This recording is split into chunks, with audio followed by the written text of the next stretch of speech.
ہمارے لیے یہ بات نہایت افسوسناک ہے کہ جوائنٹ پارلیمانی کمیٹی نے وہ رویہ اپنایا پہلے دیا ہے.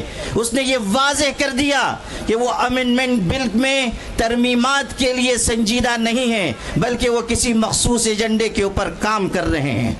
ہماری طرف سے یہ بات جب کہی گئی کہ ہم اس سلسلے میں آگے بڑھیں گے اور احتجاج ہو سکتا ہے اور یہ بھی ممکن ہے کہ شاہین باغ کی طرز پر کوئی احتجاج کیا جائے، تو کہنے والے ایک شخص نے کہا کہ جلیان والا باغ کو نہیں بھولنا چاہیے، ہم ان کو یہ یاد دلانا چاہتے ہیں، ڈائر کے راستے پر چلنا چاہتے ہیں تو سن لیجئے، آپ کی گولیاں کم پڑ جائیں گی، ہمارے سینے کم نہیں پڑیں گے.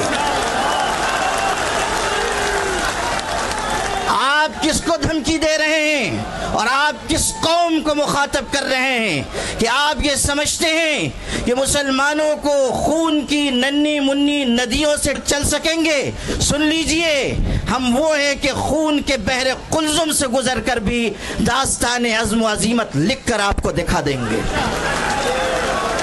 میرے بھائیوں، آج یہ بات کی جا رہی ہے کہ نہ دیں گے. اس وقت کیا ہوا تھا میں یاد دلانا چاہتا ہوں. جب گولیاں چلائی گئیں تو وہاں پر ہندو بھائیوں کی، سکھوں کی، مسلمانوں کی لاشیں ایک دوسرے کے ساتھ ملی ہوئی پڑی ہوئی تھی. آج بھی ہم اسی راستے پر ہیں اور آپ اگر انگریز کے راستے پر جانا چاہتے ہیں تو سن لیجئے، اتیاچار کرنے والے کبھی اس دنیا میں عافیت کے نہیں گزار سکتے. اگر آپ انگریزوں کا راستہ چننا چاہتے ہیں تو سمجھ لیجئے کہ آپ کا انجام بھی وہی ہوگا جو انگریزوں کا انجام ہوا تھا. آل انڈیا مسلم پرسنل لا بورڈ اس ملک کے مسلمانوں کا سب سے متحدہ اور مشترکہ پلیٹ فارم ہے. اگر وہ یہ آواز دے رہا ہے کہ وقف ترمیمی بل کو واپس لیا جائے تو حکومت کو اس بل کو واپس لینا چاہیے. یہ مت سمجھیے کہ صرف چند ہزار مسلمان جمع ہوں گے اور بات مکمل ہو جائے گی.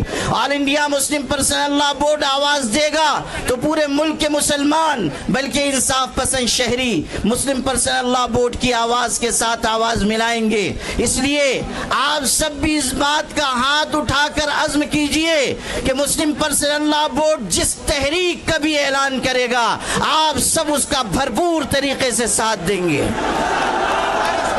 آپ اس روزے کی حالت میں اس بات کا عزم کیجئے کہ ہم انشاءاللہ اپنے حقوق کی اپنے حقوق کی لڑائی آخری سانس تک لڑتے رہیں گے. اس حقیقت کو ہمیشہ یاد رکھیے کہ اپنے حقوق کی آواز جتنی دیر سے اٹھائی جاتی ہے اتنی ہی زیادہ قربانیاں دینی پڑتی ہیں. اس لیے اگر آج ہم آئے ہیں تو اپنے اندر ایک قربانی کا جذبہ بھی پیدا کریں اور یہ پیغام پورے ملک تک پہنچائیں کہ ہمیں اس ملک کو بھی بچانا ہے، اس ملک میں محبت کے پیغام کو بھی عام کرنا ہے اور سب کو ساتھ لے کر ہمیں اس سمت میں جانا ہے جس میں ملک کا بھی بھلا ہو اور ہماری ملت کا بھی بھلا ہو.